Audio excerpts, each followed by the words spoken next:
Hello and welcome to the Digital Insight, the technology and supply chain podcast that delivers valuable C-level perspective into the core issues surrounding business transformation and digital disruption. Each episode will bring you the most inspiring executive insights from those leading transformation strategies within the world's biggest and best-known companies. The Digital Insight. Disrupt, transform, evolve.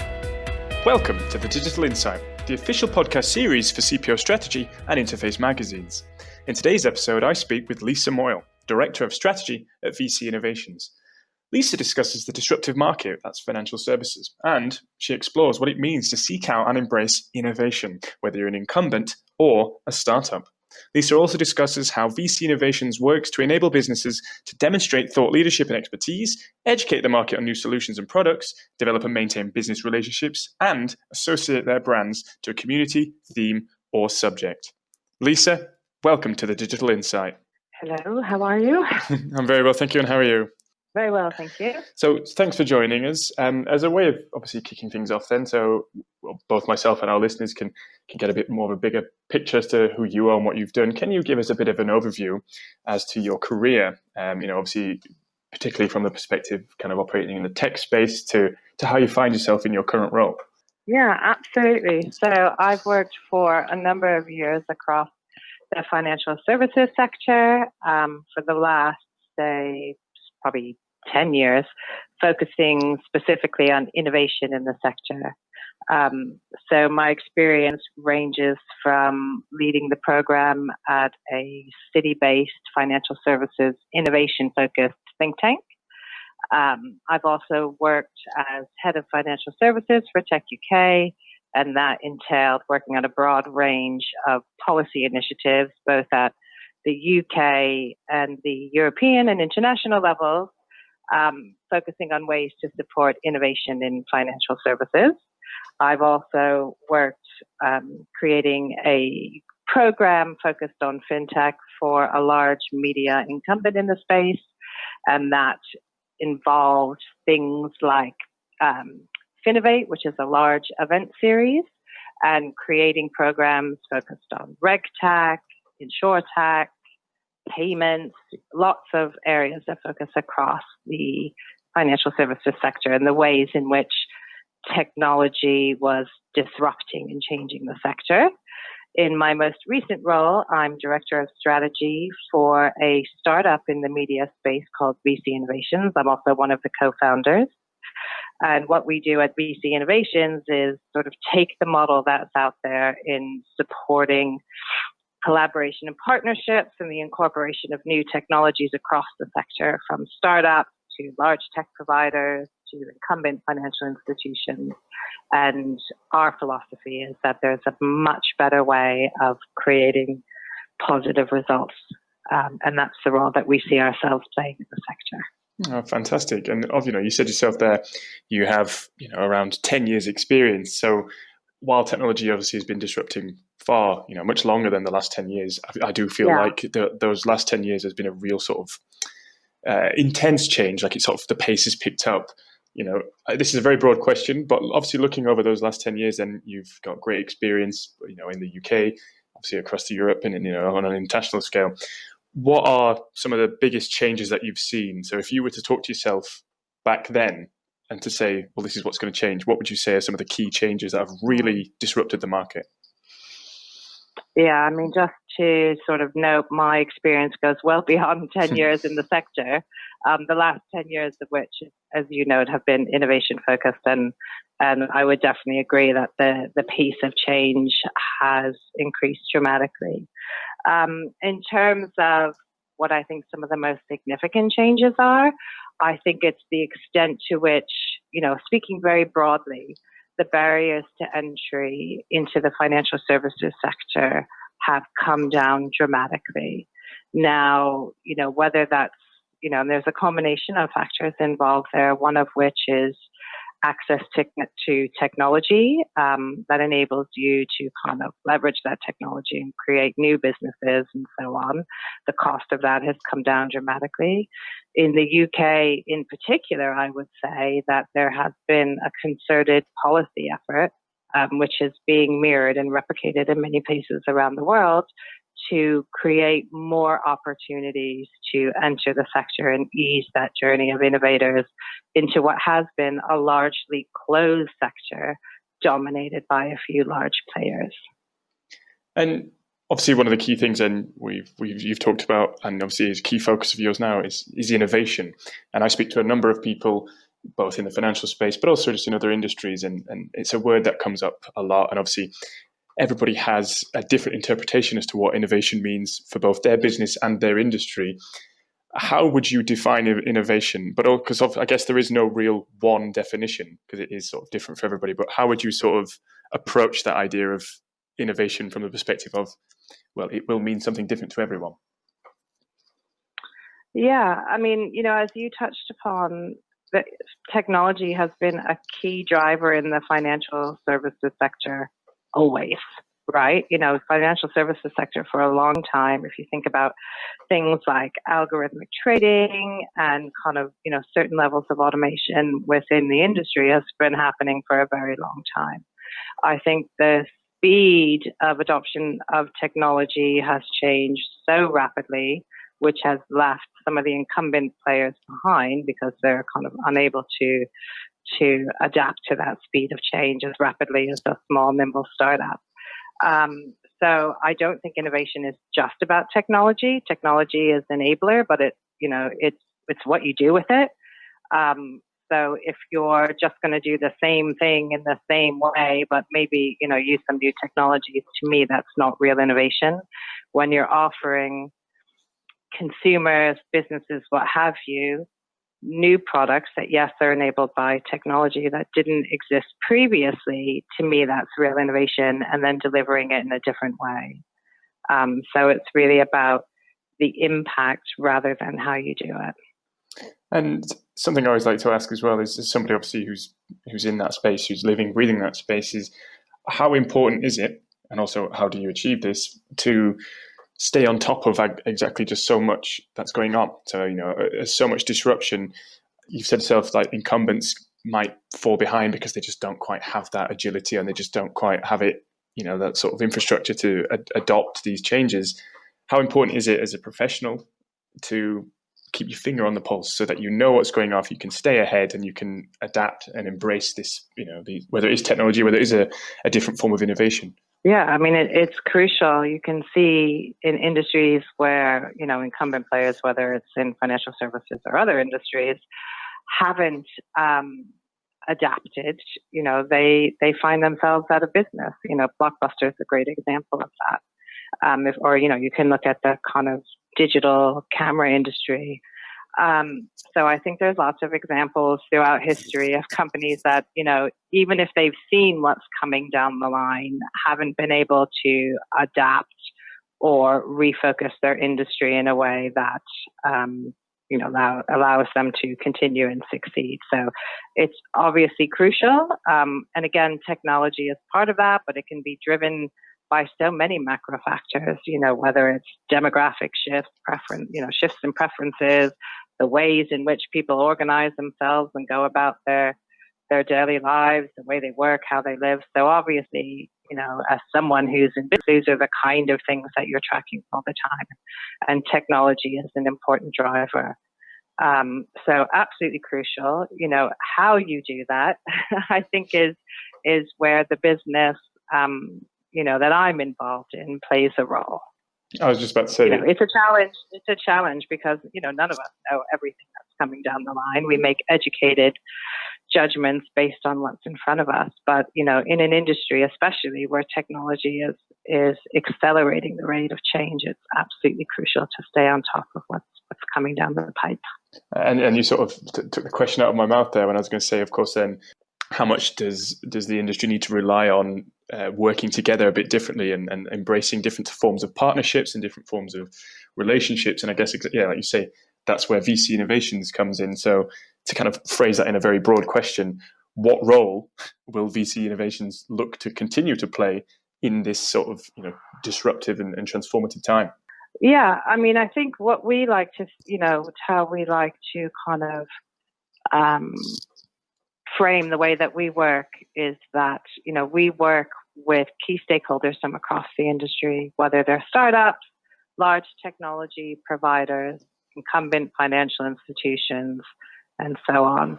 So we think about, their role in the ecosystem, how that's evolving, what their own strategy is. And, there isn't one strategy that applies to everyone. Each, entity is kind of charged with and responsible for thinking about what their strategy and their place in the ecosystem will be. And we work with them to support them in achieving their goals. Obviously, nobody knows their business better than the people who are running it. But when you're part of a larger community and ecosystem, there's a lot of important learning that goes on. So what does that mean in practical terms? So if I'm a startup, for example, I may start out my journey by thinking I'm going to change the world. I'm going to disintermediate what a large financial institution does and so on. I may quickly realize that that's a very difficult journey for a startup to go on, particularly in the financial services space where regulation and compliance play such an important role, and that my better route to market and better route to scale is to partner with an incumbent financial institution. And that's certainly something that you've seen over the last, let's say 5+ years, where the conversation has slightly shifted to, I'm going to take you on, to I'm going to work with you. So that partnership and collaboration piece is really important. It's not something, for many incumbents, and this could be true of startups as well, that comes naturally. It's not the way that they're used to working, and it's not the way that their institutions are organized. So there's some real challenges in there that need to be overcome. But it's certainly become a key driver of change across the industry. So where you go from, it's still, obviously competition plays an extremely important role. But from a competitive, I'm going to take you on, to a kind of cooperative, let's work together to take on another, group of partners. So I think that shift has been really important across the industry. No, absolutely. And this sort of continues a conversation that I've had recently with sort of senior executive in a financial organization. And one of the things he talked about a lot was how the company's had to almost reimagine its thinking from the perspective of, well, once upon a time, for example, it would be a fintech organization or a startup would be seen, like you said, as a competitor, as something that thinks like that's going to be one day a rival, when in actual fact now the approach is something a bit more of, well, how can we work together? How can this collaboration together, create value for both, both organizations? And I guess you've just touched upon that there, but that's something you can agree with then. Absolutely. I mean, I think in principle, everyone recognizes the benefits of, kind of each player, stakeholder doing what they do best, right? So, you may say a large financial institution is fantastic at providing, key infrastructure, regulatory compliance, distribution, access, to large groups of customers who know them and trust them. And that, partnering with innovative startups on paper makes total sense. As you just touched on, in practical terms, there are some real challenges to that. So, yes, it makes sense. Everyone kind of doing what they do best, right? In a world where labor is divided and tasks are divided by what people's relative strengths are. But large institutions obviously have, as you said, had to reimagine themselves, their mission, how they work. And that's just one part of the journey. In a practical sense, there's a cultural shift that has to happen within the organization. And this is reflected down to the, very way in which they're structured. So, there are some real challenges to allowing that to happen effectively and within a timely manner. But that's certainly, a challenge that most, if not all, incumbent financial institutions are certainly aware of and trying to tackle in different ways. Yeah. And looking, obviously focusing a bit more then on that kind of cultural shift. Obviously, we're speaking a bit more broadly in terms of the organization needs to change its way of approaching certain things and thinking certain things. But, to zoom in a little closer, the people. So obviously, we're at a point now where some organizations will be still led by and driven by people who've been in and operated in the financial space for a long, long time, and kind of still have this, I don't want to use the word old fashioned, but they have this sort of a different way of thinking than the modern professional. What sort of challenge is there in terms of striking a balance, so to speak, so that you can appeal to and communicate and work with somebody who has that older mindset with somebody who's obviously grown up in a different world that's completely driven by this sort of innovative way and it kind of, if I'm making sense, like striking that balance so that the cultural shift happens. Absolutely. I think what you're saying is, how do you marry that domain expertise, which is hugely important in financial services? Technology only gets you so far, understanding what is a very complicated and complex industry in many ways, serving, a wide variety of complicated needs for consumers and businesses, takes years of experience and understanding. So it's not just a case that technology washes away all the need for that understanding. People are very much enmeshed in their institutions and the way in which they work and adopting new technologies. And, these are smart people we're talking about. They're not dumb. they understand the workings of a complicated industry and often, they understand what technology means, but actually putting that into practice when your institution is devised in a particular way, that your employees are rewarded or, commended for performing in a different way within that institution requires a real shift. You have to enable people to work in a different way, which means they need support right from the top. Often, if you're asking people to make massive changes, which will change the very nature of the job that they're doing, can be really difficult. So I think, it's that culture that comes from the top, that willing to think about not just reskilling people, but reorganizing the way that they work, is challenging, but obviously, can bring tremendous rewards at the end. So I don't think it's a case of kind of older mindset versus new mindset. It's around taking people's skills, reorganizing it in a way that allows you to become an innovative organization and, whilst retaining some of that key knowledge that lives within a large institution, that you just don't want to say, well, forget it now, we have new technology, we don't need that. Yeah.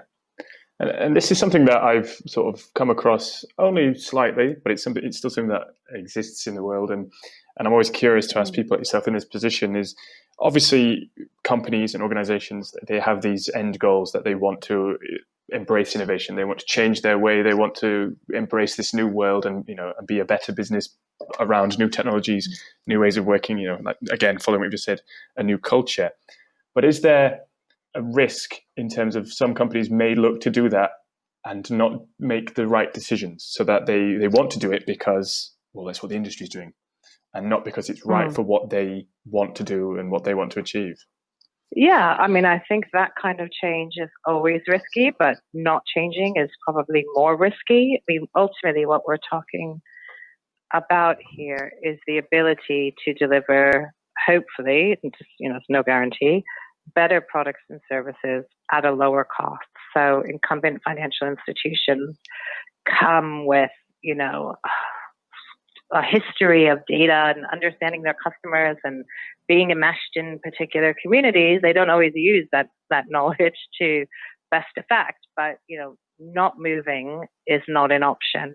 Obviously, moving comes with, the risk of failure, but not moving and just saying, okay, well, this is what we've done, we're going to continue to do it this way because it's always worked, is probably guaranteed failure.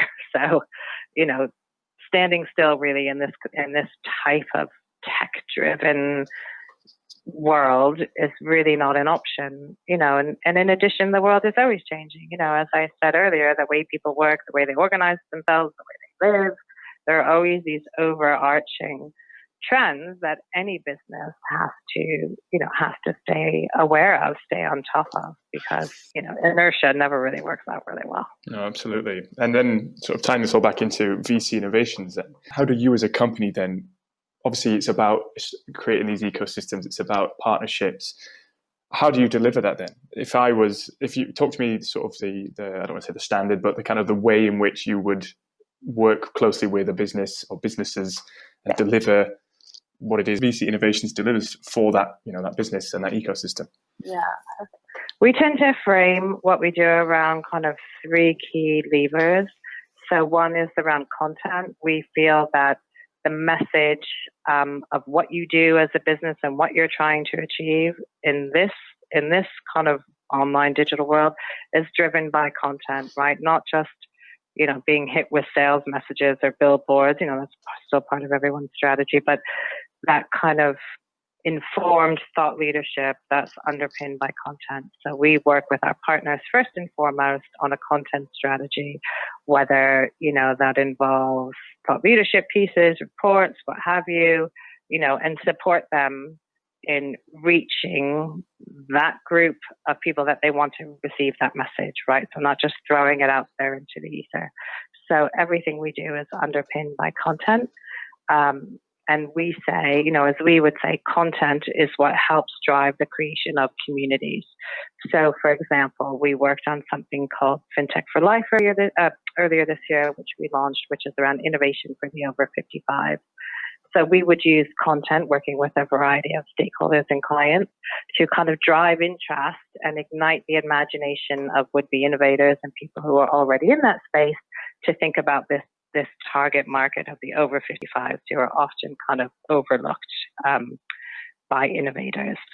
And then we, with the kind of creation of those communities, and they could be, startups, regulators, what have you, policymakers, financial institutions. So once you have this interested community that's been brought together through, various forms of content, we then look to create experiences for our clients. And by experiences, we mean it could be anything from, a large tech festival, which like the one we're running this November called FinTech Talents. It could be an industry level event. It could be a small breakfast briefing, but kind of bringing people together, over that kind of journey from content creation of community to the experience allows each stakeholder to understand what the other key drivers are. And then that kind of understanding is really what forms the base of being able to work together or, successfully reach your end buyer, as we would call it.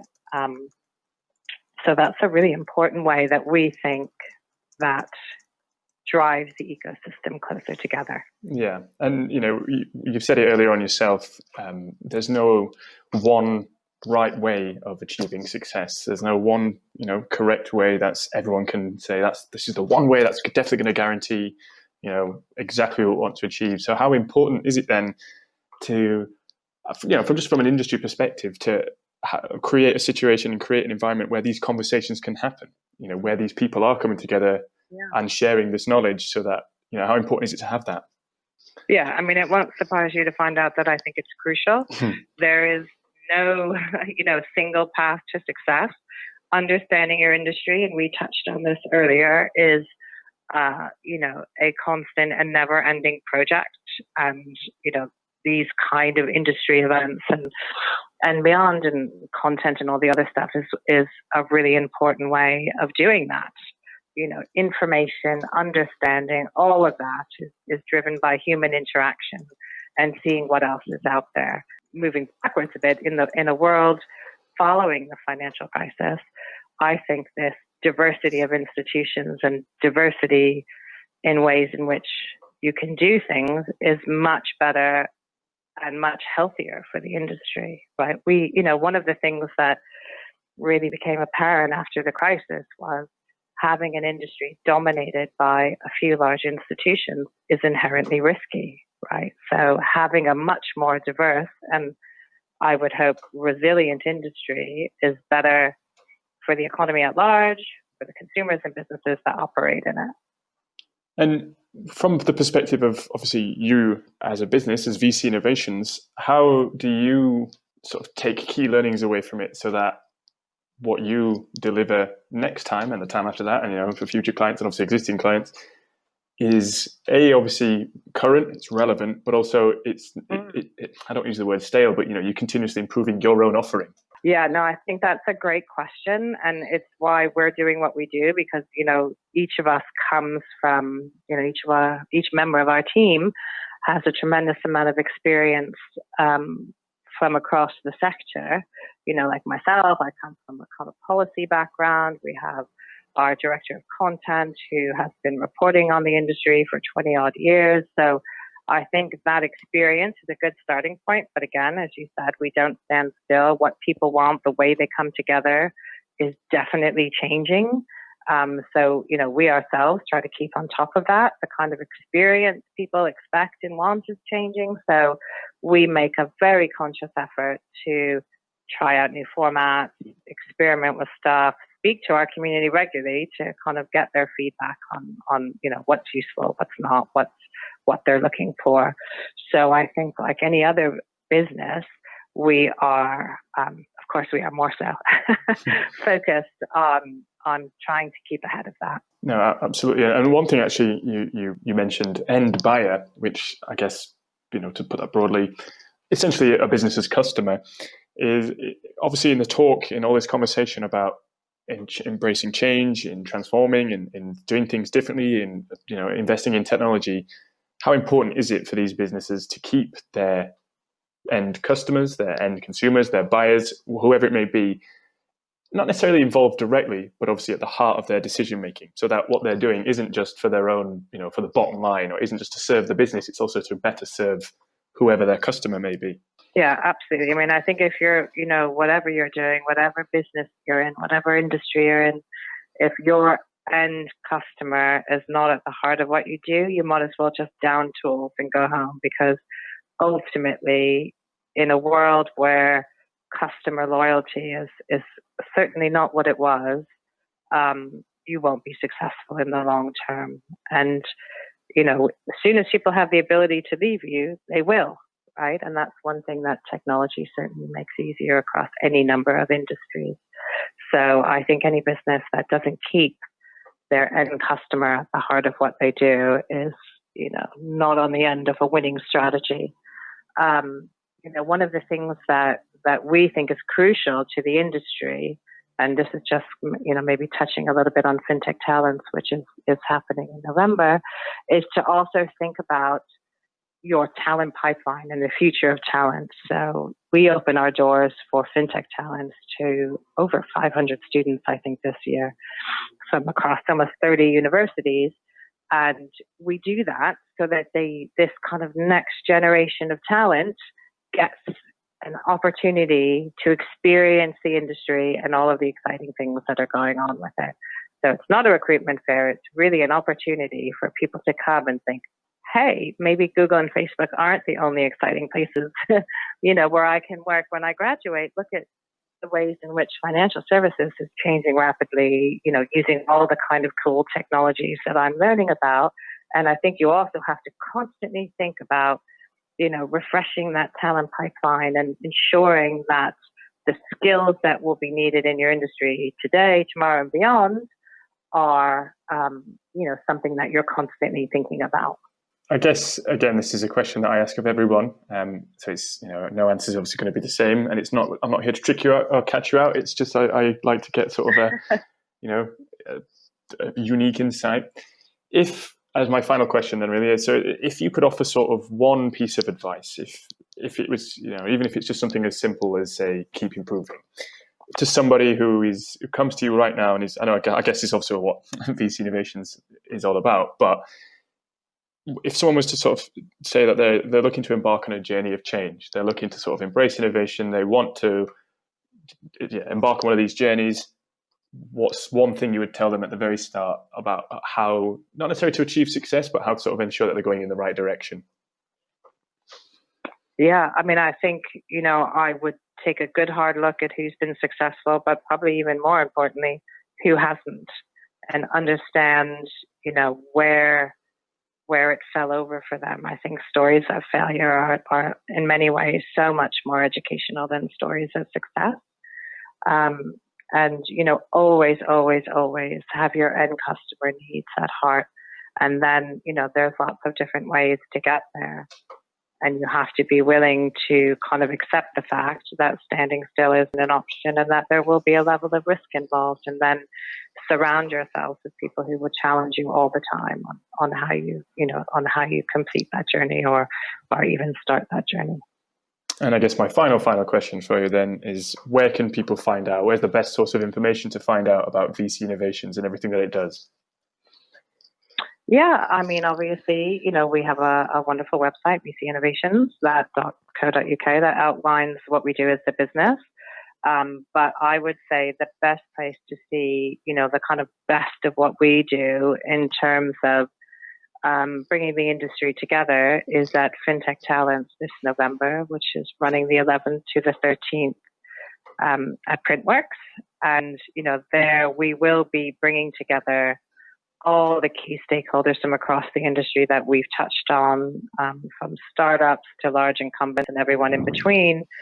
And in addition to the kind of big student community that I mentioned, a lot of what we do, that we feel that we bring is unique as well, is a kind of around the experience piece that we think people don't want to sit around in boring conference halls anymore, where 2/3 of the people are staring at their phone and, the other third is kind of daydreaming and drifting off. We're really trying to create an opportunity for people to engage, not just sit there and, look at a PowerPoint presentation. So we add lots of cool elements like craft beer, live music, art displays, all kinds of stuff and in addition to creating sessions that we think where the content is amazing, where people get a chance to interact and so on. So I think FinTech Talents this November is a really great showcase for the industry, but also a showcase for what we're attempting to do in the industry. No, fantastic. Lisa, thank you for joining me on today's episode. Great. Thank you so much. Thank you for listening to the Digital Insight Podcast in association with theinterface.net and cpostrategy.com. The Digital Insight is brought to you by B2E Media Limited. We hope you enjoyed this episode. Please remember to subscribe, rate, and review. And don't forget to check out our podcast archive at www.b2e-media.com/podcast.